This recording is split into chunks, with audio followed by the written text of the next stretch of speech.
ওকে, তাহলে তকবির ওয়েলকাম তোমাকে আমাদের ইন্টারভিউ সেশনটাতে, যেখানে আমরা তোমার ওয়ার্কশপ ইনস্ট্রাক্টরের যে ইন্টারভিউটা আছে সেটা কন্ডাক্ট করছি। ঠিক আছে, প্রথমে আমি আর আজকে একটু স্যার নেবো, সৌম স্যার একটু বাইরে গেছে, একটু বাদে আসছি। তাহলে শুরু করা যাবে। রাজগীর দেও, তোমার কোশ্চেনটা শুরু করো। থাকবে, বলো নিজের সম্বন্ধে কিছু।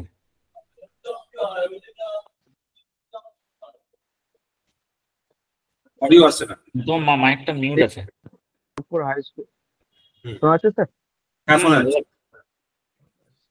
আমি কনকপুর হাই স্কুল থেকে ম্যাট্রিকুলেশন করেছি, তারপর আমি কবি নজরুল কলেজ থেকে 2010-এ এইচএস পাস করে আমি দুর্গাপুর এনএইচআইটি-তে ডিপ্লোমা কোর্সে ভর্তি হয়, যেটা 2014-তে পাস আউট হয়। তারপর সিউড়ি বিআইটি কলেজ থেকে আমি বিটেক পাস করি 2017-তে। তারপরে আমি একটা আইটিআই কলেজে, যেটা পিটিভি মোডে রানিং করে, সেখানে আমি ইনস্ট্রাক্টর হিসেবে 4 বছর কাজ করেছি। তারপর রিসেন্টলি আমি এখন এনএসকিউ যে স্কিমের একটা স্কুলে শিক্ষকতা করি। আচ্ছা, একবার আমাকে বলো, পিপিপি যে বললে, পিপিপি ফুল ফর্মটা কি আছে? সরি স্যার, বুঝতে পারলাম না। এই যে বললে না তুমি পিপিপি মডেলে কাজ করো, মানে পিপিপি মডেলের থ্রু দিয়ে হ্যাঁ একটা স্যার। চাকরি করো, তো ওই পিপিপি এর ফুল হ্যাঁ ফর্মটা কি? Sir, public training provider. Public training provider তো পিটিপি হবে। হ্যাঁ স্যার, পিটিপি।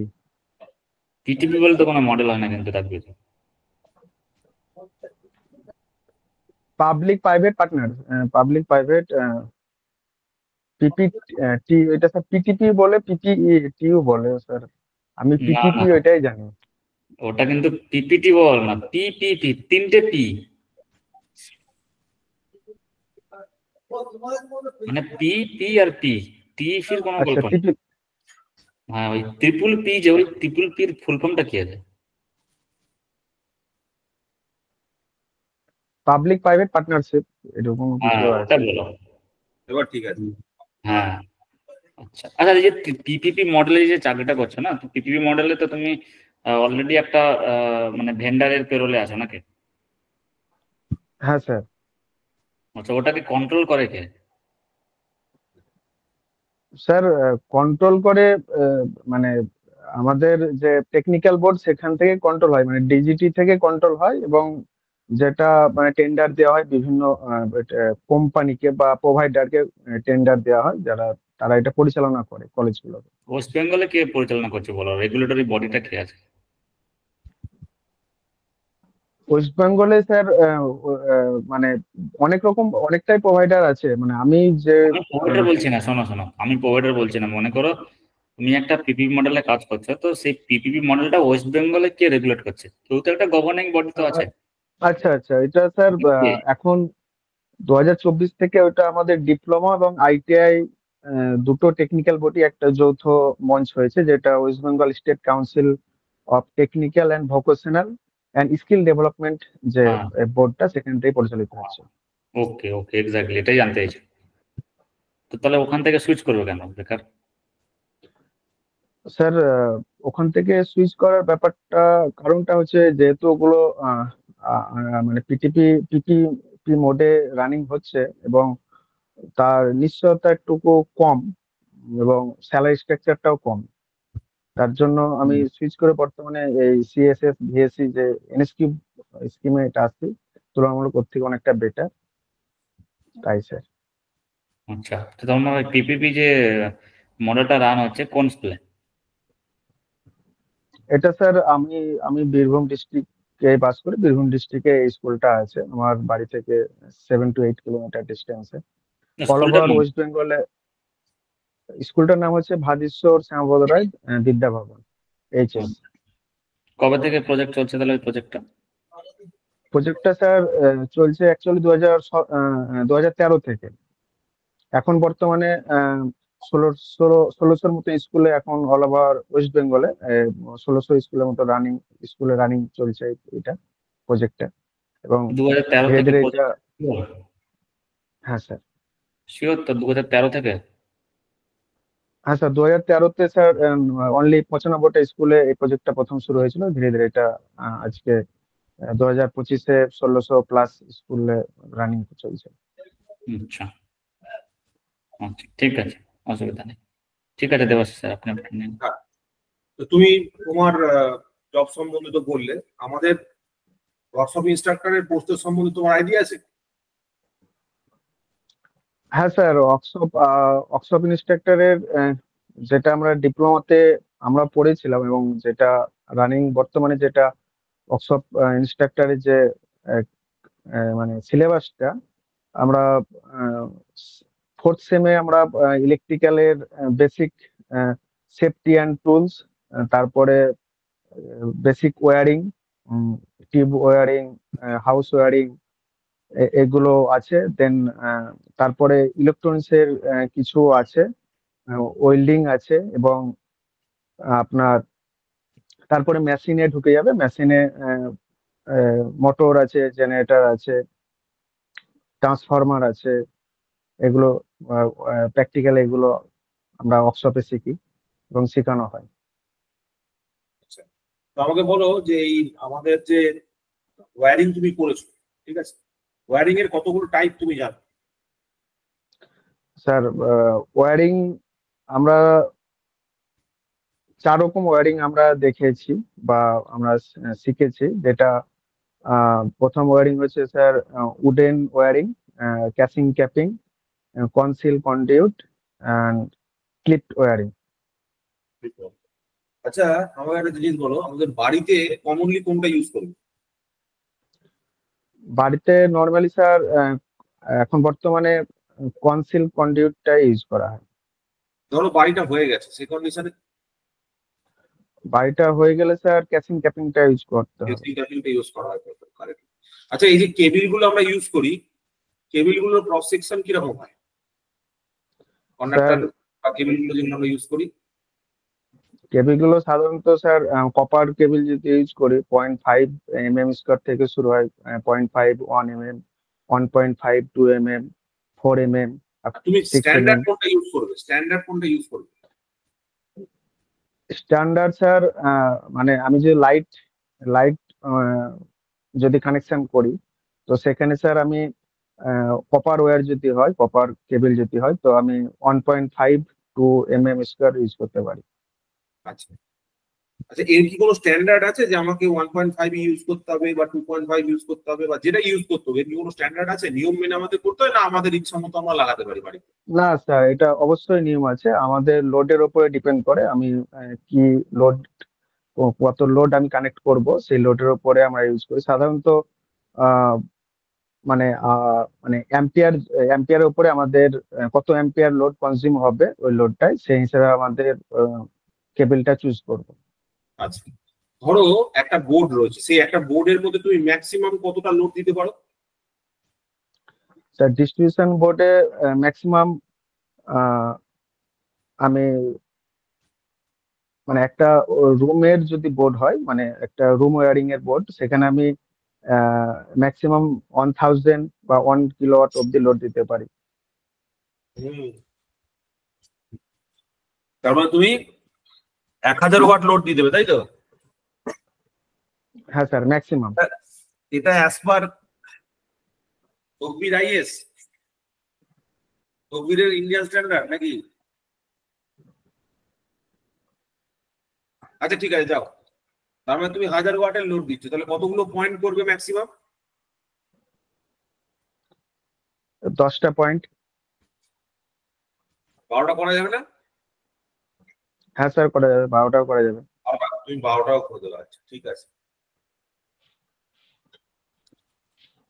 আচ্ছা, আমাদের বাড়িতে এই যে এসি বা ফ্রিজ লাগানো হয়, সেই এসি হ্যাঁ বা স্যার। ফ্রিজের জন্য কি কোনো আলাদা কানেকশন করতে হয়, না সেম কানেকশন দিয়ে হয়ে যাবে? বোর্ডের যে কানেকশন করেছো সেই কানেকশন দিয়ে এসি বা ফ্রিজের কানেকশন হয়ে যাবে? না স্যার, এসি ফ্রিজ যেহেতু হেভি লোড, তার জন্য কানেকশনটা আলাদা করা যায়। আলাদা করা হয়? কি আলাদা করা হয়? হ্যাঁ স্যার, মেন লাইন থেকে সেটা ওর আলাদা এমসিবি লাগানো হয়, আলাদা সকেট ফিউজ লাগানো হয়। ম্যাক্সিমাম কত তুমি লোড করতে পারো সেখানে? এসি ফ্রিজের জন্য ম্যাক্সিমাম স্যার 3000 লোড, 3000 ওয়াট। 3000-এর বেশি করা যাবে না? হ্যাঁ স্যার, রিকোয়ারমেন্ট অনুযায়ী সেটা বাড়ানো যাবে, সেই হিসাবে স্যার কেবিলটা চুজ করতে হবে। তুমি 3000-এর বেশি করতে পারবে? স্যার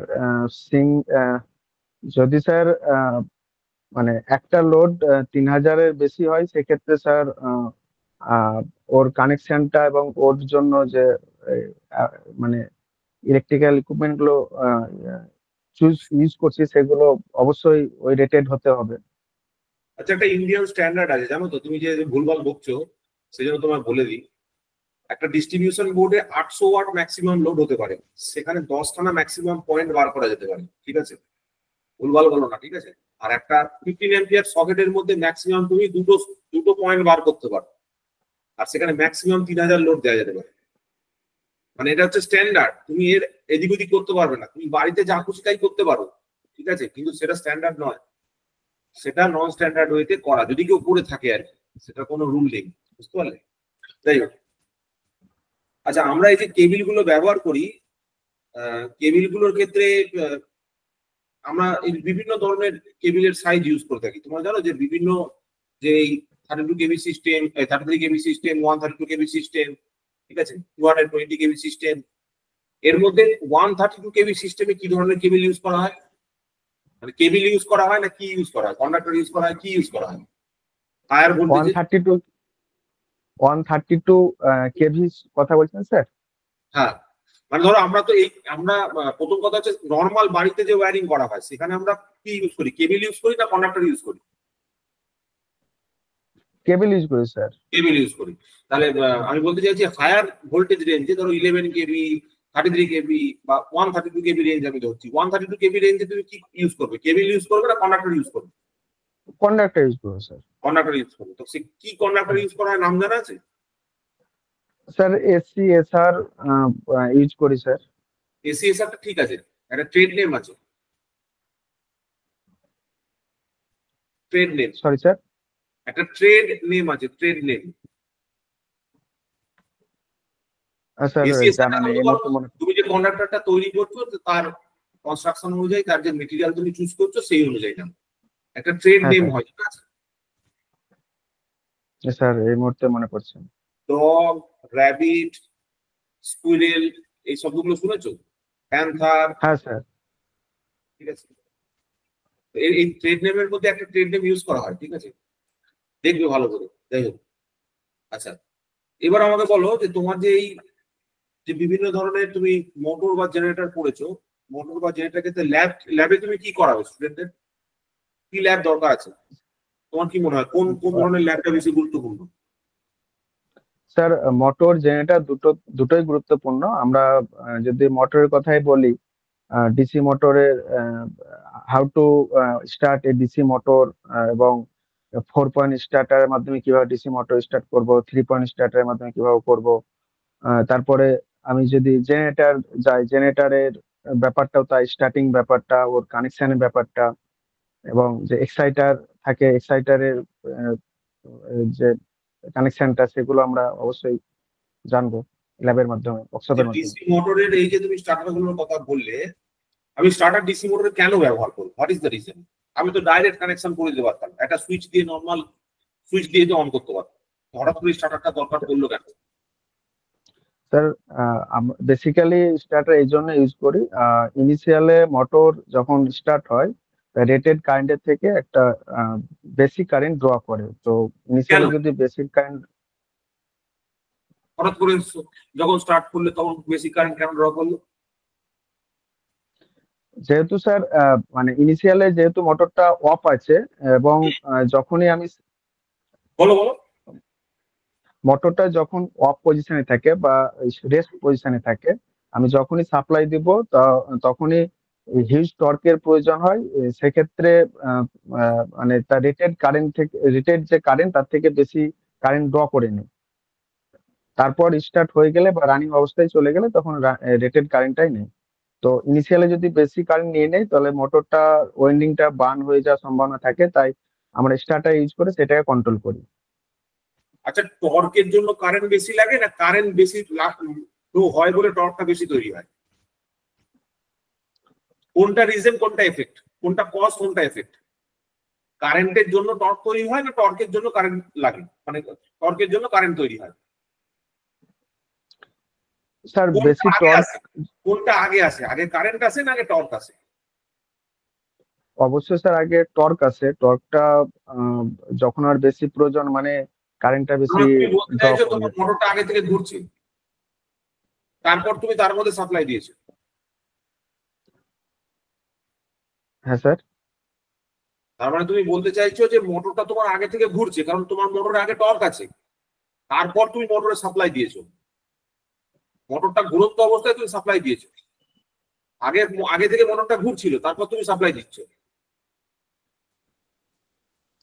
না স্যার, হ্যাঁ টর্কের ব্যাপারটা যদি হয় তাহলে আগে অবশ্যই কারেন্টটা, তারপর কারেন্টের পর টর্কটা আসে।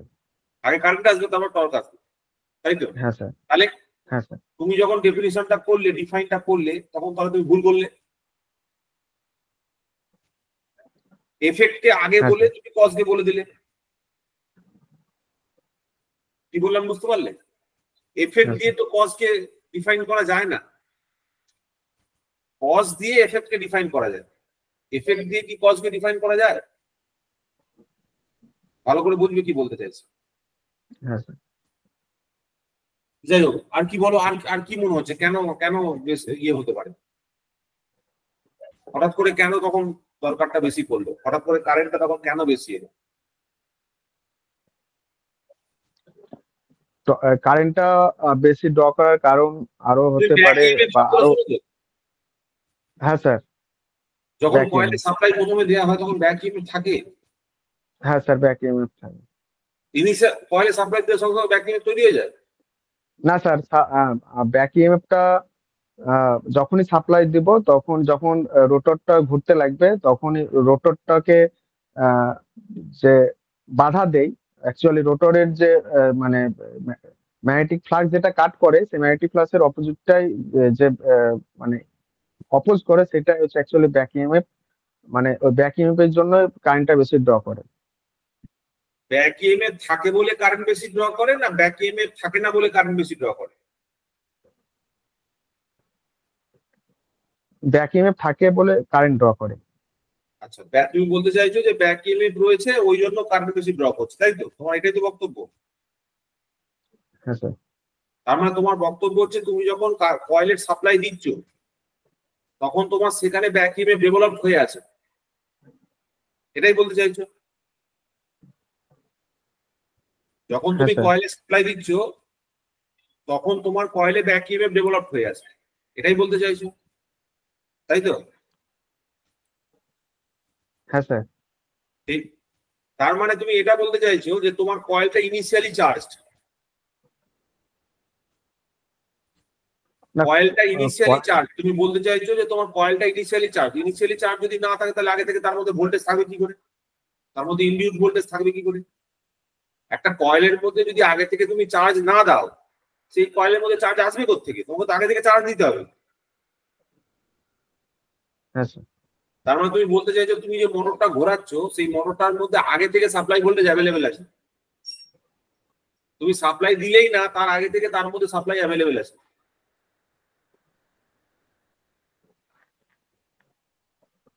সাপ্লাই না, সাপ্লাই আগে থেকে নয়, সাপ্লাই না মানে দেওয়ার আগে, তুমি সাপ্লাই দেওয়ার আগেই তুমি বলছো যে তোমার ইনিশিয়ালি ইন্ডাক্টর ইজ চার্জ।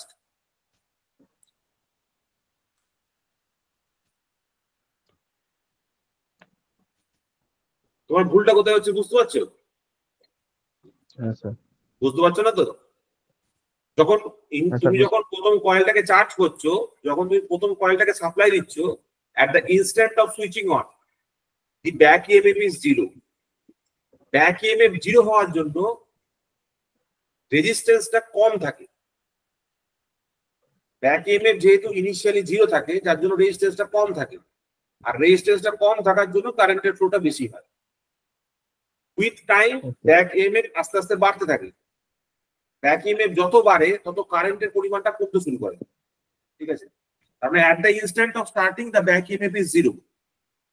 আস্তে আস্তে আস্তে আস্তে ব্যাক ইএমএফটা ডেভেলপ করতে থাকে আর কারেন্টের পরিমাণটা কমতে থাকে।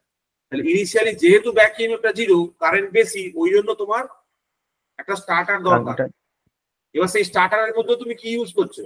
অ্যাকচুয়ালি এটা রেজিস্টার ইউজ করছো। তার মানে কি করলে, আর্মেচার সার্কিটের রেজিস্ট্যান্সটা তুমি বাড়িয়ে দিলে। So that is the main principle of DC use of starter. ঠিক আছে, তো যাই হোক, তো এই পর্যন্ত তোমার হয়ে রইলো। ঠিক আছে, আচ্ছা আর কি পড়েছো বলো, আর কি তোমার আইডিয়া আছে?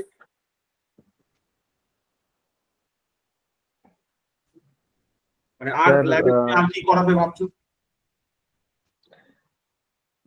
ল্যাবে স্যার ইনস্ট্রুমেন্ট, মেজারিং ইনস্ট্রুমেন্ট গুলো ব্যাপারে আইডিয়া। মেজারিং ইনস্ট্রুমেন্ট গুলো, তুমি মেজারিং ইনস্ট্রুমেন্টের মধ্যে কি কি মেজারিং ইনস্ট্রুমেন্ট দেখেছো?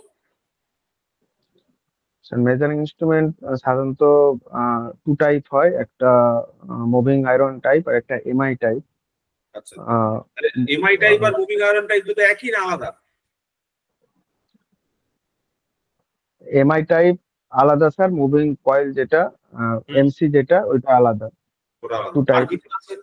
আর কোন টাইপের মেশিন আছে, মানে ইনস্ট্রুমেন্ট দেখেছো? হ্যাঁ স্যার, হট আয়রন টাইপ হয়। হট আয়রন টাইপ হয়, আর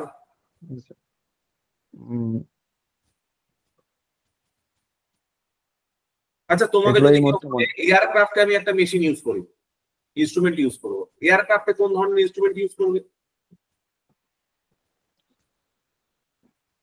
এয়ারক্রাফটে স্যার কি মেজারমেন্টের জন্য? মানে এয়ারক্রাফটে ধরো অনেক কিছু মেজারমেন্ট হতে পারে না, তুমি সমস্ত যে কোনো প্যারামিটার মেজারমেন্ট করতে পারো, কারেন্ট ভোল্টেজ সবকিছু তো মাপতে হতে পারে। এয়ারক্রাফটে অনেক রকম মেজারমেন্ট থাকতে পারে, তোমার ধরো যে বিভিন্ন প্যারামিটারকে তুমি in terms of current measure করতে পারো। এয়ারক্রাফটেও তো ইনস্ট্রুমেন্টস রয়েছে যেগুলো মেজার করছে। সেক্ষেত্রে স্যার কোন ধরনের কোন টাইপের ইনস্ট্রুমেন্ট আমি ইউজ করব? তুমি বললে না এমআই টাইপ, এমসি টাইপ, ফটোয়ার টাইপ, এর মধ্যেই তো কোনো না কোনো একটা নিয়ে নেবো। সেটা কোনটা? হ্যাঁ স্যার, সেটা কোনটা স্যার বলতে পারছি না। আই তুমি থিংক এমসি টাইপ।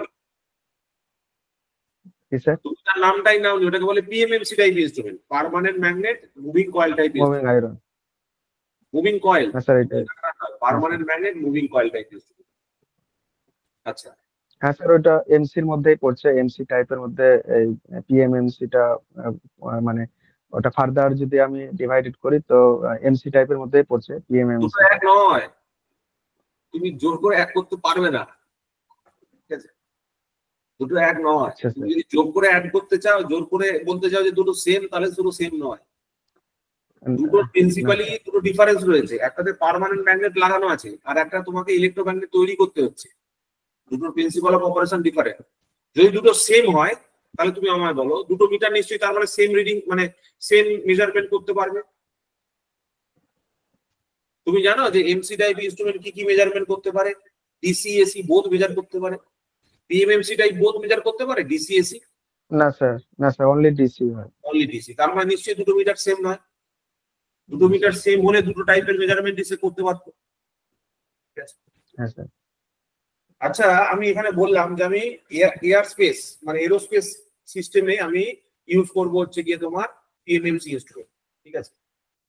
তো আমি বলতে চাইছি যে এরোস্পেস সিস্টেমে একটা খুব হাই অ্যাকুরেসি ইনস্ট্রুমেন্ট আমি ইউজ করছি, যেটা পিএমএমসি। হ্যাঁ স্যার। হাই অ্যাকুরেসি হওয়ার কারণটা?